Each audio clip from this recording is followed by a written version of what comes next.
Hi there, welcome to Grain TV. I'm Kevin McNew. It is Monday, June 19th, and a down day in the markets with corn leading the complex lower on a 9-cent loss. Beans and wheat were holding on to positive gains for much of the trade session, but ended the day a little weaker, 1 cent down on beans and Chicago wheat, while Kansas City wheat was off 5. Really, today was about coming back and assessing the weather, not only what happened over the weekend, but what looks to be in the forecast for the next coming weeks, which we'll talk about in a minute.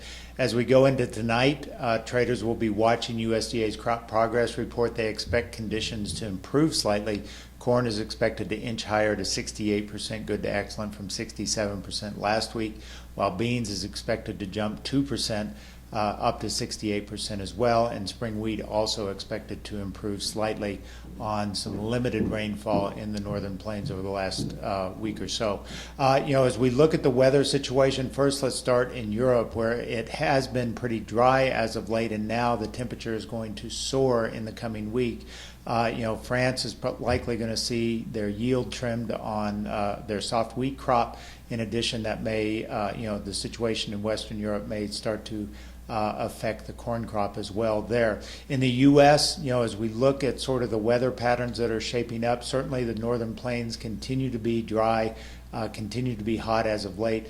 But when we look at sort of some outlook for the next few weeks or so, let's take a look at what Planalytics shows for the coming week's weather situation. And overall, it will be slightly cooler than normal as we get further down into the week. And also, the eastern part of the grain belt will see quite a bit of precipitation, and especially in the southern delta areas where we're expected to see some tropical storm activity hitting the Gulf of Mexico. So overall, that really sort of sent the corn market lower today. And certainly as we turn the calendar getting closer into July, there may be some more heat in the forecast in the last half of June, first half of July, or first part of July.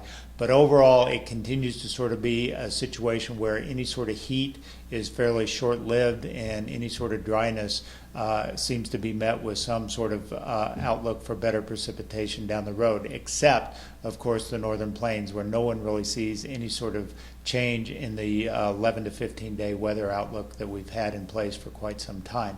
So that really is what we're seeing is, markets that are kind of responding to the potential for some weather risk, but then the weather models turn a little more favorable and we turn lower like we did today.